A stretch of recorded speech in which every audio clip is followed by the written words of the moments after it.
Hi friends, welcome to దయ్యం కథ YouTube channel. నా వీడియో మీకు నచ్చినట్లయితే లైక్ చేసి షేర్ చేసి నా ఛానల్ని సబ్స్క్రైబ్ చేయండి ఫ్రెండ్స్. నా పేరు నవ్య. నేను ఇంటర్మీడియట్ అయ్యాక బీటెక్ జాయిన్ అయ్యా. అది నా కాలేజ్ ఫస్ట్ డే. అంతా బాగానే గడిచింది. ఈవినింగ్ అయ్యాక కొత్తగా జాయిన్ అయిన స్టూడెంట్స్ అందరినీ ప్రిన్సిపాల్ పిలిచి, మీరందరూ వెళ్ళి కాలేజ్ హాస్టల్లో మీరు ఎవరితో కలిసి ఉండాలో డిసైడ్ చేసుకొని రూమ్స్ తీసుకోండి అని చెప్పారు. నాకు పరిచయమైన ఫ్రెండ్స్తో కలిసి రూమ్ సెలెక్ట్ చేసుకున్నా.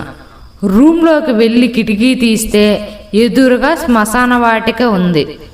రూమ్ మారిపోదామని కిందకి వెళ్తే అక్కడ అందరిది అదే ప్రాబ్లం. వార్డెన్ మాట్లాడుతూ, మీరు ఫస్ట్ ఇయర్, మీరందరూ ఇదే బ్లాక్లో ఉండాలి. సెకండ్ ఇయర్కి వెళ్ళేసరికి వేరే బ్లాక్ షిఫ్ట్ చేస్తా, అందరూ ఇక వెళ్ళండి అని కోపంతో అంది. మేము ఎవరి రూమ్స్కి వాళ్ళు వెళ్ళిపోయాం. మార్నింగ్ కాలేజ్కి వెళ్ళి అలా సీనియర్ అక్కలతో మాట్లాడుతుంటే వాళ్ళు మాతో, మీరు ఉన్న బ్లాక్లో ఈ మధ్య ఏదో జరుగుతుంది, జాగ్రత్తగా ఉండండి అని అన్నారు. నైట్ హాస్టల్కి వచ్చి తినేసి కొంచెం సేపు చదువుకొని నిద్రపోదాం అని విండో క్లోజ్ చేయడానికి వెళ్ళా. ఎదురుగా కాలుతున్న శవం పైకి లేస్తుంది. వెంటనే డోర్ క్లోజ్ చేసి భయంతో నిద్రపోయాను. నెక్స్ట్ డే హాలిడే అవ్వడంతో అందరం బట్టలు ఉతుక్కొని మేడపైకి వెళ్ళాం ఆరబెట్టడానికి. అలా వెళ్ళిన మాకు ఆ శ్మశాన వాటికలో సమాధుల పక్కన ఎవరో లేడీ పూజ చేస్తున్నట్లు కనిపిస్తుంది. కానీ దూరంగా ఉండడం వలన అక్కడ ఏం జరుగుతుందో తెలియట్లేదు. మాకు ఎందుకులే అని మేం వచ్చేసాం. ఈవినింగ్ బట్టలు తెచ్చుకోవడానికి మేడపైకి వెళ్ళినప్పుడు ఇంకా ఆ లేడీ అక్కడే ఉంది. అప్పుడు కూడా మేం ఏం పట్టించుకోకుండా కిందకి వచ్చేసాం. నేను నైట్ వాటర్ తెచ్చుకుందామని కిందకి వచ్చి వాటర్ పడుతున్నా. ఎవరో గజ్జెలు వేసుకొని పరిగెత్తుతున్నట్లు నాకు శబ్దం వినిపించింది. ఆ గజ్జెల శబ్దం నా దగ్గరికే వస్తున్నట్లు అనిపించి గట్టిగా అరిచాను. మా ఫ్రెండ్స్, వార్డెన్, హాస్టల్లో ఉన్న మిగతా పిల్లలందరూ వచ్చి ఏమైందని అడుగుతున్నారు. నాకు భయంతో నోట మాట రాలేదు. జరిగింది చెప్పా. అది విని మాకు కూడా ఇలానే జరిగిందని కొంతమంది అన్నారు. వార్డెన్ కోప్పడి అందరినీ వెళ్ళిపోమని చెప్పింది. నేను వెళ్తూ వార్డెన్ కాళ్ళ వైపు చూస్తే తన కాళ్ళకి బూడిదంటుకొని ఉంది. నాకేం అర్థం కాలేదు. మా హాస్టల్ వార్డెన్ కొంచెం తేడాగా బిహేవ్ చేస్తుంది. నల్ల చీర కట్టుకొని, ఇప్పుడు జుత్తు విరబోసుకొని, తన రూమ్లోకి అసలు ఎవరిని రానిచ్చేది కాదు. ఎప్పుడు లాక్ చేసుకున్నది. హాస్టల్ పిల్లలతో కూడా అంతగా మాట్లాడేది కాదు. ఒక డిక్టేటర్ లాగా ఉంది. నెక్స్ట్ డే నైటు మా ఫ్రెండ్ బర్త్డే సెలబ్రేట్ చెయ్యాలని మెలకువగా ఉన్నాం. సడన్గా పెద్దగా గాలి వచ్చి కిటికీలు తెరుచుకున్నాయి. ఎదురుగా చూస్తే సమాధిపై కొన్ని ఆకారాలు కూర్చున్నాయి. నల్లటి నీడల్లా ఉన్నాయి. సరిగ్గా కనిపించడం లేదు. మా బ్యాచ్లో అల్లరి పిల్ల శశి వాటిపై టార్చ్ కొట్టింది. వెంటనే ఆ ఆకారాలు మాయమైపోయాయి. తిరిగి చూస్తే బర్త్డే పాప కనిపించడం లేదు. వెతుక్కుంటూ టెర్రస్ పైకి వెళ్ళాం. ఆమె శ్మశాన వాటిక వైపు చూస్తూ నిలబడింది. మెల్లగా తారా అని పిలిచాము. కళ్ళు పెద్దవి చేసి మా వైపు చూస్తూ, నా పూజకే ఆటంకం కలిగిస్తారా, మిమ్మల్ని విడిచిపెట్టను అంటూ కళ్ళు తిరిగి కింద పడిపోయింది. తనని రూమ్లోకి తీసుకువచ్చి ముఖంపై వాటర్ చల్లాము. స్పృహలోకి వచ్చిన తను, ఏం జరిగింది అంటూ మమ్మల్నే రివర్స్లోకి వచ్చి అడుగుతుంది. ఏం జరగలేదులే, నువ్వు పడుకో అని చెప్పాము.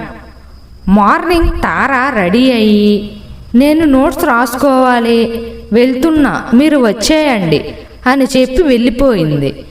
కానీ ఆమె రోజంతా కాలేజీలో మాకు అసలు కనపడనే లేదు.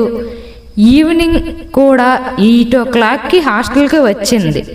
అడిగితే నేను మా ఫ్రెండ్ వాళ్ళ ఇంటికి వెళ్ళా, అందుకే లేట్ అయింది అని చెప్పింది. కానీ తన బిహేవియర్ మాత్రం వింతగా ఉంది. మాకు కూడా పీడకలలు, మా చేతులపై, ముఖంపై, బాడీపై ఎవరో రక్కినట్టు గీతలు రోజు ఉంటున్నాయి. ఒకరోజు ఫోన్ మాట్లాడుతున్న నాకు తార వార్డెన్ రూమ్ నుంచి రావడం కనిపించింది. నేనంతగా పట్టించుకోలేదు. వార్డెన్ తార వెనకే వచ్చి తారను ఆపి ఏదో సైగలు చేసి వెళ్ళిపోయింది. నేను మా రూమ్మేట్స్తో ఈ విషయం చెప్పాను. నైట్ అందరం నిద్రపోయినట్టు యాక్ట్ చేశాము. అర్ధరాత్రి తార లేచి చుట్టూ చూసి మేం నిద్రపోయాం అనుకొని మా అందరి వస్తువులను ఒక్కొక్కటి తీసుకుంటుంది. చున్నీ, దువ్వెన, హెయిర్, నోట్బుక్, బ్యాంగిల్స్ ఇలా కొన్ని వస్తువులు తీసుకొని రూమ్ బయటకు వెళ్ళింది. మేం వెనకాలే వెళ్ళాం. తార వార్డెన్ రూమ్లోకి వెళ్ళి ఎంతసేపైనా తిరిగి రాలేదు. ధైర్యం చేసి లోపలికి వెళ్ళాం. అక్కడ ఎవ్వరూ లేరు. గది మొత్తం క్షుద్ర పూజలకు యూజ్ చేశారు. మనిషి పుర్రెలు, మట్టి బొమ్మలు, నిమ్మకాయలు, ఎండుమిరపకాయలు, పిశాచి విగ్రహం, దాని ముందు చిన్న మట్టి కుండలో రక్తం. మేం వెళ్ళి హాస్టల్ పిల్లలందరినీ తీసుకువచ్చి ఇదంతా చూపించా. కానీ వార్డెను తార ఎక్కడికి వెళ్ళారో అర్థం కాలేదు. ఇంకా లోపలికి వెళ్ళి చూస్తే అక్కడ ఒక డోరు క్లోజ్ చేసి ఉంది. డోర్ ఓపెన్ చేసి చూస్తే ఆ దారి తిన్నగా శ్మశాన వాటికకు ఉంది. అప్పటికే తెల్లవారుజాము 5 గంటలు అవ్వడంతో ధైర్యం తెచ్చుకొని అందరం ఆ దారి గుండా వెళ్ళాము. కొంచెం ముందుకు వెళ్ళిన మేము ఒక్కసారిగా వెనక్కి తగ్గాం. అక్కడ వార్డెన్ జుట్టు విరబోసుకొని గొంతు మార్చి ఏవేవో మంత్రాలు చదువుతుంది. ఆమె ఎదురుగా ఒక సమాధిపై తార తెలివి లేకుండా శవంలా పడి ఉంది.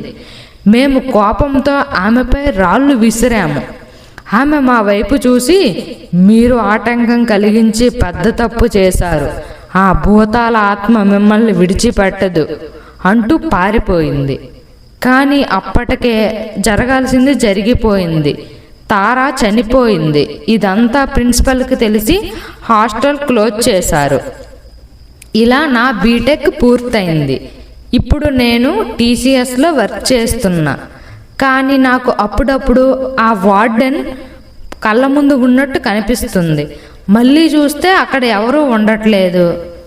నా ఫోన్కి కూడా ఏదో అన్నోన్ నెంబర్ నుండి నేను నిన్ను వదిలిపెట్టను, నా స్థావరానికి రప్పించుకుంటా అంటూ రోజుకో విధంగా మెసేజెస్ వస్తున్నాయి. ఫోన్ కాల్స్ వచ్చినప్పుడు లిఫ్ట్ చేస్తే అవతలి నుండి ఒక గొంతు ఏదో అర్థం కాని విధంగా మాట్లాడుతుంది. నేను తిరిగి మాట్లాడితే ఫోన్ కట్ అయిపోతుంది. మళ్ళీ కాల్ చేస్తే కాల్ కట్ అవుతుంది. ఒకరోజు ఫ్రెండ్స్ అందరము కాన్ఫరెన్స్ కాల్ మాట్లాడుతున్నాం. అప్పుడే మాకు తెలిసిన విషయం ఏంటంటే మా రూమ్మేట్స్ అందరికీ కూడా నాకు జరిగిన విధంగానే జరుగుతుంది అని.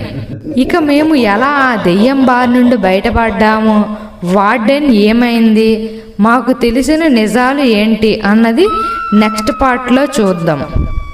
నా వీడియో నచ్చినట్లయితే కొంచెం లైక్ చేసి నాకు సపోర్ట్ చేయండి ఫ్రెండ్స్. అలాగే నా ఛానల్ని కూడా సబ్స్క్రైబ్ చేయండి.